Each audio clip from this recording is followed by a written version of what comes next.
And now, it's time for another Dice Tower review with Tom Vasel.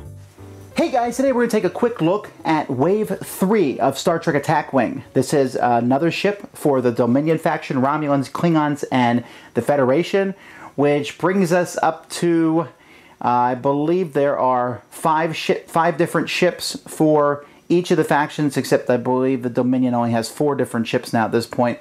Maybe 6 and 5, I don't know. There's another ship for each one, so we're going to take a look at the new ships and some of the cards that come in each of these packs. Here we go.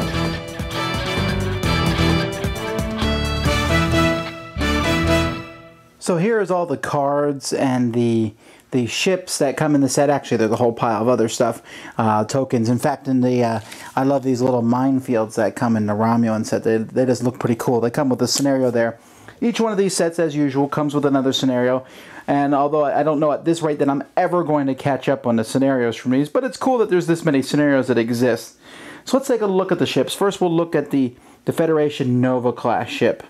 All right, this one here has some, it's not the fastest ship on the table, although it has a 4-speed and it can reverse, which is great. It has great maneuverability. The ship here, the Equinox, is a solid ship, and it has an interesting thing where you can disable a shield to repair all your damage shields. This I've used to great effect. I mean, if you can manage if you get a hit by the Equinox and you take a couple shield hits, to disable one of your shields, then to fly off and get away from everybody else and quick repair them to come back in, that's a pretty nifty thing. If it was 4 shields, it would even be more useful. With 3, maybe not so much, but I like it. And for 20 points, certainly a ship that I'm going to consider. Now, the 2 ships here, the Romulan Bird of Prey and the Raptor class, are identical in their maneuvering. But they're almost identical in their stats. The difference is that the Klingon ship has 1 more attack, while the Romulan ship has room for more upgrades, has more special abilities, and has 1 more defense. I personally would pick the Romulan one itself because I think the ship is cool, but look on the bottom of it.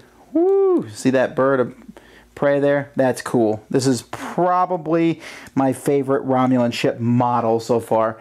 I just like the way that these 2 look. So they're both cool, and they have cool special abilities here. This guy can fire plasma torpedoes without needing a target lock. Really cool. Now though, my favorite ship from this wave. Now granted, I'm already a little biased towards the Dominion people as it is, but look at this battleship. Has some good movement, very fast speed, but it's 36 points too, but 6 attack, 7 structure, 5 shields, and everyone within them gets a free action on their action bar as long as they're 1 to 2 range. So you fly some smaller ships with him. I'm sorry, I'm just very excited about this ship. This is great. I really want 2 of them. And look at that model. I really like this model. Of all the models that I've seen, this one just is really cool. And so, as someone who plays with Dominion, I'm very excited. I'm thinking about getting another one of these so I can fly 2 of them. Let's take a look at some of the cards that come in here. We have an emergency medical hologram, which is kind of an upgrade that can be 2 different kinds of upgrade, which is neat. It basically lets you disable a card instead of that upgrade. It's a neat ability, I guess. I just think it's cool. I've always liked the emergency medical hologram. Then we have some, this is where the Star Trek fans will get mad at me because I don't recognize everyone here. We have a weak Federation captain, Maxwell Burke, another captain. You can discard them to get +2 attack. It's not so bad, but for 1 point, maybe I throw this on one of my ships. Not a bad idea. Noah Lessing. Navigational Deflector, that's cool. You can discard this to cancel 1 hit result. And if it's from a minefield, this kind of is a protector against minefields. So this is kind of a very specific scenario one, but it exists. I guess they're running out of Romulan names because this guy's just called Romulan Commander. But he's an excellent one. He has a 7 here, and his ship always attacks first. Period. Love that. Love that about him. And then we have Romulan Officer. You can discard him to get +2 attack dice, which is pretty cool. So let's see, plasma torpedoes, nuclear warhead. Now this is fun. You can discard this, put a minefield token, And if a ship enters the minefield, you roll 3 attack dice. So that's cool. This is one I think I would launch just because it'd be fun to say that's what I'm launching at the other opponent. Double back. This is good because the Romulan ship doesn't have the bird of prey doesn't have the double back maneuver. This lets you discard it once to go 1 or 2 back. Now that's expensive. 5 points is expensive for a once per game move back 1 or 2, but it can mean all the difference in the world. Decoy, that's fun. And then we have the Klingons here. This is a cool Klingon. I guess it's okay. And Klingon Honor, like the name of that card. That's great. You can discard this to get extra attack dice. Change them into critical hits. Only a Klingon captain can use this one, but why wouldn't you? Shockwave, tactical sensors. And then moving into the Dominion with my new awesome battleship.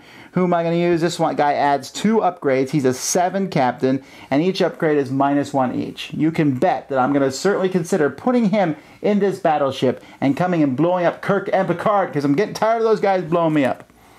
So there's a lot more different cool characters. I'm really excited about just the vast amount of Dominion stuff I can play with at this point, even if I can't pronounce any of their names. Like if I said Extana Rex, probably someone would email me, how could you possibly not know how to pronounce them? And then a phased Polaron beam, which is pretty cool because you disable this card to do the attack and it ignores shields. That's really cool, but it costs an extra 5 squadron points if you don't put it on a specific ship. But I will use this. This is great. So that's some of the cards in the set. All right, well, this is the last wave for a while. I guess that's going to be these 4 factions. The next wave is going to have the Voyager, which of course is the Federation, and the Borg. Okay, but okay, it's gonna be exciting. But all that coming up, but it's good. I think this is rounded off. You now have really good picks for them, and I mean for the Klingons, what ships am I gonna use for the Federation? And you can really have some pretty big battles at this point. Now, it's kind of funny because these big battles didn't happen that often in the series that I ever saw. I know that against the Dominion they did, but it still lets you do that. It lets you throw out a bunch of Federation ships against a bunch of Dominion to see what happens. And I think that's exciting to see these big ships go up against each other. I'm still playing with just a few ships each time, but I like these. Obviously, my favorite one in this one is the new Dominion battleship. That's just fantastic. But the Bird of Prey, I also like quite a bit. So if I was going to get just 2 ships, those would be the one. The Federation one is cool, the Equinox, and the Klingon one it almost feels like just another Klingon ship. The Klingon ships aren't that different in and of themselves, but the cards that come in the sets, it's nice to have those. I mean, the variety of cards you can pick now to bling out your ships is really great. So, anyway, that's kind of a look at these. Can't wait till Wave 4. Thanks so much for watching the Dice Tower videos. Find more great videos and reviews, as well as our top-rated audio podcast at Dicetower.com. You can also find other great shows at DicetowerNetwork.com. I'm Eric Summerer, and you've been watching The Dice Tower. The Dice Tower is sponsored by Cool Stuff Inc., where you can find great games for great prices. Cool stuff in stock. Check them out at CoolStuffInc.com. Shut the door!